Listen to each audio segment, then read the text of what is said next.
Halo, Assalamualaikum warahmatullahi wabarakatuh, Bang Tony. Waalaikumsalam warahmatullahi wabarakatuh, Mas Angga. Sehat ya, Bang Tony ya? Alhamdulillah sehat walafiat. Alhamdulillah. Aman nih, aman, suasana aman.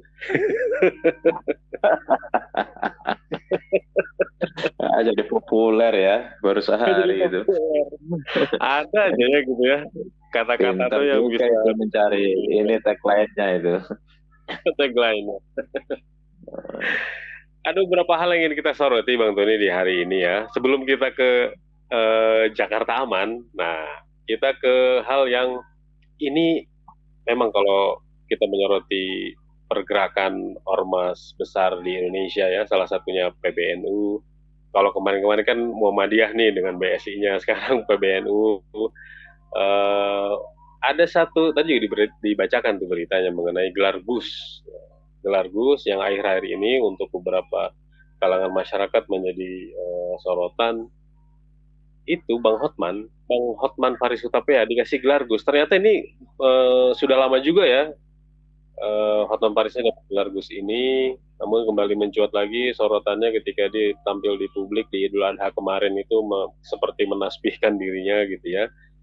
Nah, bagaimana Bang Tony melihat di samping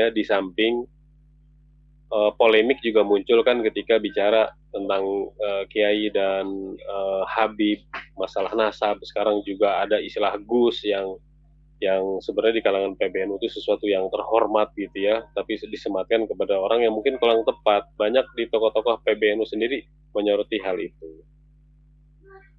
Bagaimana Bang Tony melihat tentang hal ini nih Bang Tony, kita menyorotinya? Iya, kita eh, mengawali dari terminologi Gus itu sendiri. Gus itu apa itu kan julukan sebagai sebuah identitas dan itu diberikan hanya kepada anak putra-putra kiai yang punya pesantren. Jadi Hmm, kalau kiai yang punya pesantren itu umum dipanggil Gus. Tradisi iya. ini memang berawal dari Jawa Timur, kemudian belakangan ke Jawa Tengah sampai ke Jawa Barat. Sehingga ketika ada seseorang putra kiai, kemudian dipanggil Gus, putra kiai yang punya pesantren yang umumnya ini dipanggil Gus. Kalau perempuan namanya Ning. Dan itu merupakan sebuah panggilan yang biasa digunakan di pesantren-pesantren. Saya kalau manggil putra-putri kiai saya ya Gus gitu. Meskipun sudah sepuh ya karena dulu ketika saya di pesantren mereka kita panggil Gus ya karena ayahnya masih ada, abahnya masih ada, ya kita panggil Gus. Ketika abahnya sudah meninggal, beliau ini menggantikan abahnya, biasanya kemudian dipanggil menjadi Mbah atau Mbah Kiai. Ya, jadi kembali lagi soal Gus ini adalah panggilan untuk putra putra kiai yang memiliki pesantren atau mengasuh pesantren. Begitu Ya. juga dengan apa Neng itu untuk putri-putri kiai yang mengasuh pesantren. Tetapi memang kadang-kadang ada orang dipanggil Gus ya karena bisa ceramah ketika dianggap putra kiai yang punya pesantren, tapi ketika dilacak ternyata bukan Gus. Maka ada komunitas apa namanya gawagis istilahnya, para Gus, para putra kiai, ya mereka memiliki komunitas tersendiri yang terhubung satu dengan yang lain. Ada itu dari terhubung dari satu pesantren ke pesantren yang lain. Gitu loh. Meskipun ini belum terlalu populer di kalangan orang awam, tapi di Hmm. kalangan kami orang pesantren itu sudah populer, namanya gawagis. Ya kayak kayak jamaah taksir. Padahal ya itu Indonesia ya kayak halal bihalal lah. Itu kalau kita rujuk dari nahu sorobnya kan nggak ada. Gawagis itu kalau kita Gus itu kan bukan dari bahasa Arab gitu kan. Tapi Iya. kemudian dijamakkan seolah-olah jamak taksir itu menjadi gawagis ya. Ya Bagus. itulah kreativitas masyarakat Indonesia. Nggak apa-apa juga sih bagus-bagus juga supaya ada identitas gitu kan. Dan mereka para putra kiai untuk membedakan mana putra kiai, kiai mana tidak, bukan dalam rangka untuk membuat mereka itu memiliki identitas khusus, spesial, eksklusif, tidak. Karena ini lahir dari para santri. Memanggil Gus kan sebenarnya putra kiai tidak ingin dipanggil Gus. Seperti kiai, kan tidak ingin dipanggil kiai. Oh, saya kiai loh, kan enggak. Masyarakatlah yang kemudian memberikan identitas dengan karena kapasitas akhlaknya, moralnya, kapasitas keilmuannya, sehingga kemudian dipanggil kiai, dipanggil ini adalah sebuah panggilan kehormatan. Begitu juga santri-santri karena merasa berutang budi kepada para kiai, mereka di pesantren lama, udah pesantren lama gratis, kadang dikasih makan. Kalau ada kesusahan pasti kiai turun tangan. Nggak ada kiai yang kemudian lihat santrinya lapar itu dibiarin. Ya, lihat kiai santrinya lapar ya dikasih makan sama kiainya. Udah kayak nggak digaji, gitu. Nggak ada bayaran, nggak ada honor ya dari para santri. Terus kemudian kalau ada santri kesusahan, kiainya itu turun tangan. Tingkat keikhlasan kiai yang luar biasa, tingkat perhatian kiai dan kasih sayang serta cinta. Saya kalau bicara ini meneteskan air mata saya. Jadi itulah tingkat keikhlasan para kiai ya, tingkat kasih sayang dan cintanya para kiai yang kadang-kadang mampu melebihi orang tua santri itu sendiri. Jadi itu yang kemudian membuat para santri itu begitu tunduk, begitu patuh, begitu hormat, yang kemudian juga kepada keluarganya, termasuk kepada anak-anaknya, yang kemudian mereka memanggilnya Gus. Iya. Termasuk saya yang kepada putra saya yang jauh lebih muda, saya cium tangan. Saya cium tangan karena penghormatan itu. Jadi ini adalah sebuah rasa terima kasih, sebuah penghormatan yang cukup tinggi sebagai balas budi para santri itu kepada kiai, sehingga kemudian santri-santri ini punya murid, ya mendirikan pesantren, punya murid, punya jamaah, yang murid jamaah ini kemudian juga para muhibin itu juga pada akhirnya ikut mengistimewakan ya putra putri kiai dengan memanggil Gus dan Ning. Ini sebuah identitas yang menurut saya spesial, khusus ya. Kemudian tidak bisa kemudian diberikan kepada orang lain. Nah, di belakangan kemudian ada orang-orang yang bukan putra kiai, yang mungkin bisa ceramah sedikit atau sebagainya dipanggil Gus, ya atau ada rumor bahwa ini jangan-jangan putra kiai dipanggil Gus, itu juga tidak, menurut saya tidak tepat, tidak sesuai dengan asbabul wurud lahirnya Gus itu sendiri, yang merupakan sebuah panggilan identitas untuk para santri kepada keluarga atau khususnya putra putri kiai.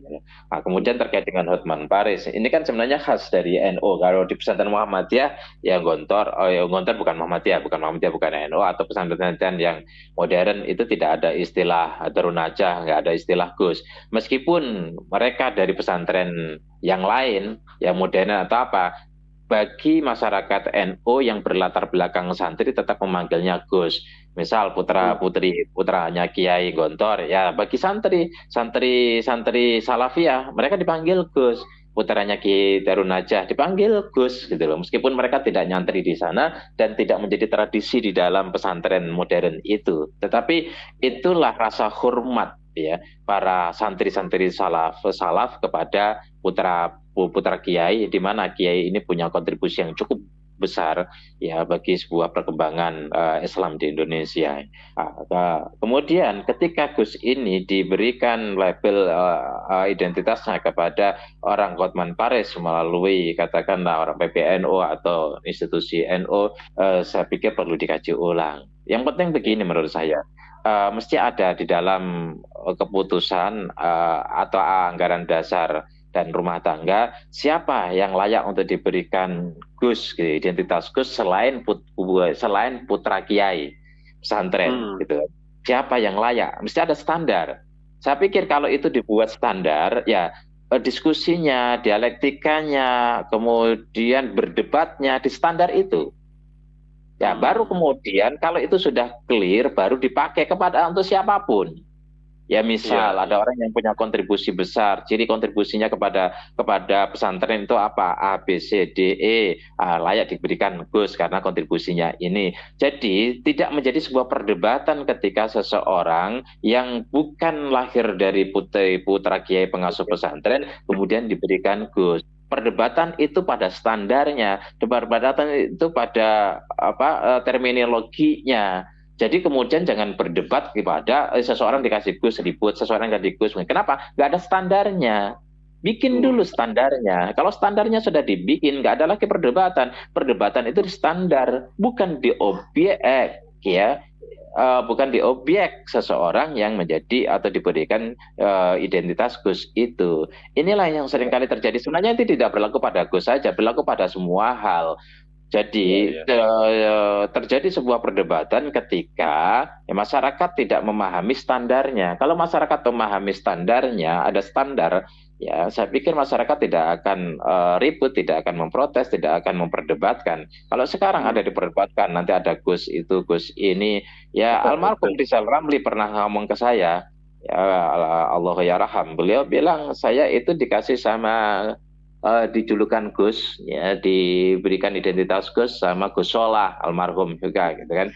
Saya pikir supaya tidak terjadi polemik terus-menerus ya terkait dengan Gus ini diberikan kepada siapapun nantinya, ya mestinya ada standar.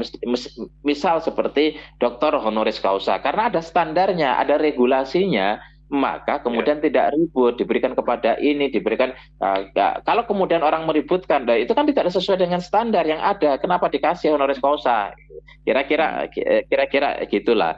Bagi kami ini yang sudah doktor, sudah berdarah-darah kuliah S3 ya, teman-teman lah semua yang kuliah S3 saya pikir terutama di perguruan pendidikan tinggi negeri ya, ya swasta juga. Saya yakin itu mereka tidak ada semacam ini, semacam rasa protes kepada mereka yang diberikan doktor honoris causa dengan Jelas. standar yang kita lihat nggak kelihatan pinternya kok dikasih honoris causa, kira-kira Iya, gitulah.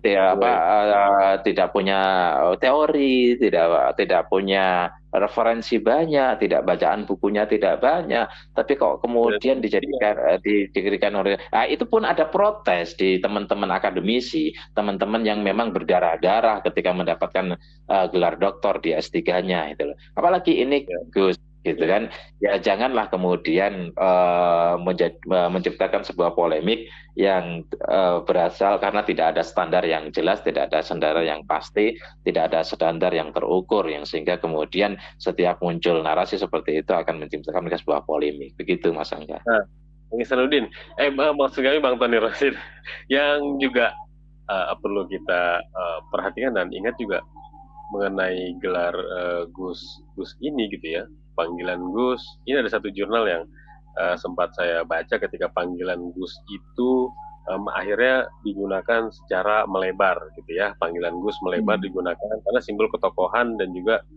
dilihat bagaimana terampilnya beliau dalam pemahaman agama. Namun ada kalimat di sini yang menarik itu adalah Gus ini dulu kiai juga bukan hanya memberi sebuah gelar ataupun titel Gus, tapi juga ini bentuk penghormatan ketika seseorang itu sudah melalui proses perjuangan serta pengorbanan. Nah, saya ingin melihatnya dengan potret Gus atau ulama kiai-kiai saat ini. Apakah Bang Tony melihat pengorbanan, perjuangan untuk umat, untuk bangsa gitu dari sosok kiai, dari sosok Gus masih terus terjaga atau terganggu dengan hal-hal apa gitu Bang Tony melihat ini? Ya, jadi kan sebenarnya gini, Gus itu bukan beda dengan Kiai ya. Karena perjuangan orang tuanya, kontribusi orang tuanya yang begitu besar, gitu kan. Baik itu untuk santri, apalagi kemudian itu meluas untuk bangsa dan negara. Maka kemudian posisi anak ini diberikan, mendapatkan berkahnya lah dari orang tuanya, gitu kan. Jadi Gus itu semacam berkah dari orang tuanya. Beda dengan Kiai. Kiai itu memang lahir dari dirinya sendiri. Kenapa anak-anak kiai banyak yang jadi? Karena memang mereka dididik di lingkungan pesantren, di lingkungan yang memang menjaga integritasnya. Yang kemudian ada bias ya, ada bias hias itu kan wajar. Jadi kalau kemudian, oh ini buah dengan bibitnya bagus ya, ini apakah Iya, kemudian buah yang tumbuh itu semua durian itu bagus semua kan? Juga ada yang kadang jelek, gitu kan? Ada yang makan hama, tapi kan tidak semua buah dimakan hama. Kemudian ada iya, padi yang sebagian dimakan hama, ada apel yang sebagian apel buahnya itu ada 150, apakah 150 itu bagus semua kan? Kadang-kadang juga tidak.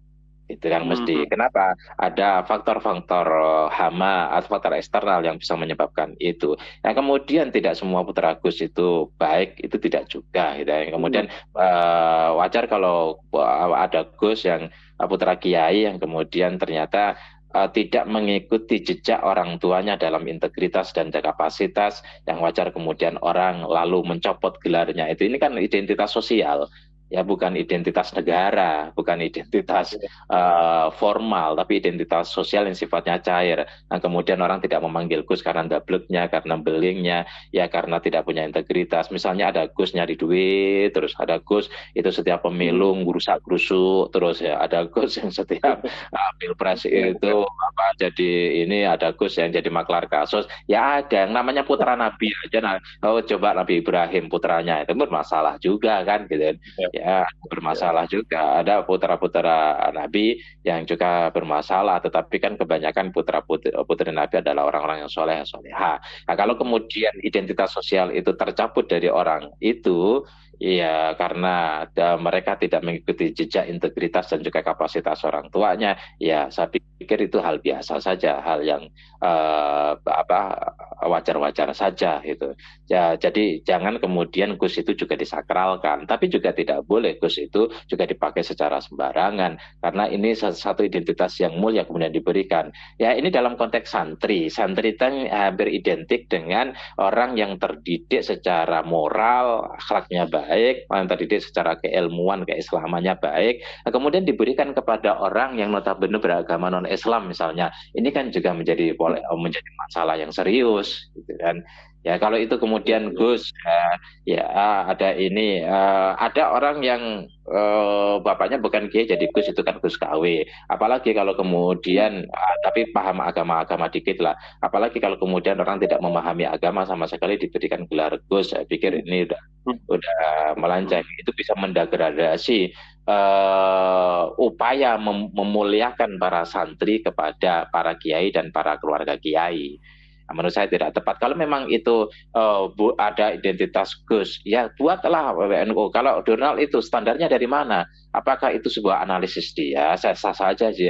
Tetapi dalam konteks ini, karena ini adalah basisnya masyarakat NU dan di mana pesantren-pesantren itu ya memiliki hubungan yang sangat emosional dan sangat militan dengan NU, saya pikir ya menurut saya patut untuk dijadikan sebagai bagian daripada ADART, sehingga ada standar di situ gitu.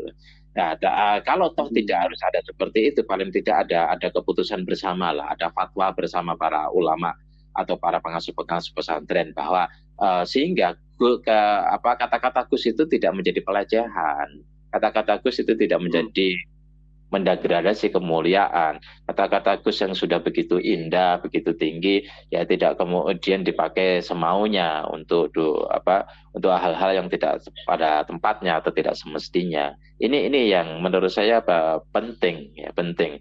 Kalau mhm, kemudian ada penyalahgunaan, ya saya pikir dysfunction dalam teori sosiologi itu kan ada namanya dysfunction ya, keluar dari fungsinya. Ya kalau kita punya iya, gitar ya untuk gitar, bukan untuk gebuk kucing gitu loh. Kira-kira gitu. Kalau untuk gebuk kucing itu namanya iya, dysfunction gitu. Itu penyalahgunaan. Kira-kira iya, gitu. iya. Baik, Bang Tony. Lanjut kita menyoroti isu lain nih, Bang Tony ya. Ketika Anies Baswedan dipaksa terima kader PKS, ini ada satu pemberitaan yang judulnya seperti itu. Kita ke bagaimana persiapan dan hiruk pikuknya Pilkada Jakarta ya. Ada pengamat yang melihat ketika PKS mendeklarasikan Anies Baswedan sebagai cagup dan Sohibul Iman sebagai wakilnya, banyak yang melihat, wah ini apakah langkah yang strategis atau bukan untuk Aniesnya gitu. Karena kan di sini ada PKB, ada Nasdem, belum lagi ada partai-partai lain yang memang melirik Anies secara secara di dalam politik, ya, secara marketingnya yang lebih mahal lah daripada Sohibul Iman gitu. Bagaimana Bang Tani melihat ini? Iya, saya pikir apa yang dilakukan oleh PKS itu eh, taktis lah, gitu kan. Hmm. Kenapa? Ya, mereka lakukan. Memang semula ada isu bahwa Anies diberikan pilihan mau masuk PKS atau Anies itu menjadi bagian dari PKS atau Anies mengambil PKS menjadi cawagupnya. Nah, saya pikir kalau PKS melakukan hal itu wajar dong, gitu kan. Ya, di mana Anies bukan orang PKS, terus pada saat 2017 sampai 2022 cawagupnya diambil bukan orang PKS, kemudian berganti jadi wagubnya berganti dari Sandi itu diambil lagi gitu sama ini, terus PKS kami dapat apa gitu loh. Lu Ya, bukan orang gue, kira-kira bahasa Betawinya gitu, lu bukan kader gue, terus kemudian gue hanya mendukung lu tapi gue nggak dapat. Oke, padahal ini cuma dua partai loh, ya dua partai, terus suara kami besar, apalagi sekarang menjadi pemenang pemilu ya, 18 suara. Masa lu bukan partai, bukan kader kami nggak dapat cawagup, apa kata dunia gitu, kira-kira gitu. Ya wajar ya. kalau kemudian kalau memang nggak mau ngambil cawagup, ya nggak, lu masuk ke ini, Anies masuk menjadi kader kami, biar kami bisa klaim bahwa Anies kader kami. Tapi kalau menjadi kader bagi partai yang lain nggak strategis, bagi Anies juga nggak strategis. Kenapa? Kalau menjadi kader PKS gitu, PKB, Nasdem berhitung kembali akan mendukung Anies. Memang bagus Anies itu menjadi dirinya sendiri tanpa masuk partai sehingga dia bebas bisa menampung, bisa diterima oleh partai-partai yang bakal mengusung Anies. Cocok memang PKS mendapatkan cawagup. Apa alasannya? Pertama, ya PKS itu bukan memiliki Anies, dia harus punya kader dong. Kalau kemudian PKS mengusulkan kadernya untuk menjadi cagup itu pun wajar kok, gitu. Iya, iya. Tinggal menghitung elektabilitasnya, wajar, sah, boleh. Partai yang lain yang kecil bisa mengusung, Iya. misalnya Kaisang diusung oleh PSI dengan 8 kursi, ini dua kali lipat lebih 18 kursi, masa jadi masalah kalau mengusung kadernya sendiri. Soal nanti di ujung akan mengusung siapa sesuai dengan kalkulasi politiknya, tentu dasarnya adalah hasil survei elektabilitas, ya biasa itu gitu. Bukan Betul. sesuatu yang aneh. Tapi kalau kemudian sekarang melihat Anies terlalu kuat dari sisi elektability, yang menurut sebuah survei yang tidak dipublish itu sekitar 40-an%. Tidak ada yang separuh dari Anies, itu nggak ada. Separuhnya aja nggak ada gitu loh. Ini nggak ada Nggak gitu ya. ada. Maka bahasa yang diungkapkan oleh Surya Paloh itu, ya, capek kalau harus melawan Anies. Ya. Anies ini ranking 1 di Iya. DKI. Ya. Jadi berat kalau Anies mendominasi skor. Berat kalau kemudian melawan Anies. Ya, bahasanya Surya Paloh capek itu sebenarnya juga sinyal oleh Surya Paloh. Kami wajar kalau kemudian mendukung Anies, mengusung Anies, karena memang Anies itu elektabilitasnya paling tinggi. Ya alasan partai itu yang penting menang kan. Yang sekarang potensial menang itu Anies. Dari mana indikatornya? Dari hasil survei, di mana tidak ada orang tokoh yang bisa mengejar elektabilitas Anies. Separohnya aja nggak ada. Jadi kira-kira begini pesan dari Surya Paloh. Jadi wahai partai koalisi istana, gitu kan, ya jangan persoalkan kalau kami mengusung Anies. Ya, kalau kami ingin berkoalisi dengan Anda, kami pengen masuk di dalam kekuasaan, jangan Anies ini jadikan kendala. Ini beda, beda judul, ini beda buku, kira-kira gitu loh. Beda buku. Di DKI kami mengusung Anies karena potensial menang dan kami ingin menang. Makanya kami mendukung yang menang. Kami juga ingin menang di tingkat nasional dengan masuk di dalam koalisi kalian. Karena itu bukunya beda, judulnya beda, babnya beda. Kira-kira gitulah. Nah, Oke. kembali kepada PKS mendeklarasikan Anies Sohibul Iman yang pertama, gitu kan. menutup polemik yang terjadi selama ini di masyarakat yang menjadi konstituen atau umatnya PKS. Gitu. PKS ini gimana sih? Kalau nggak dukung Anies ya kami akan mengambil sikap. Kira-kira gitulah. Maka PKS ingin menghentikan polemik itu. Satu, ini jelas kami mendukung Anies. Dan kedua, PKS juga tidak ingin kemudian terpecundangi. Nah, kami langsung deklarasikan paket. Paketnya itu apa? Ya Anies Sohibul Iman, bukan Anies saja. Kalau Anies saja nanti kita ribut lagi soal cawagup. Nanti PKS sebagai partai pemenang nggak jadi lagi. Udah deklarasi pertama, nggak jadi, nggak dapat lagi. Gitu kan. Ya, jadi menurut saya taktis. Kemudian yang ketiga, saya pikir PKS juga sudah melakukan lobby-lobby, sudah melakukan komunikasi dengan partai yang lain. Dalam konteks ini, dugaan saya itu sama Nasdem dan PKB.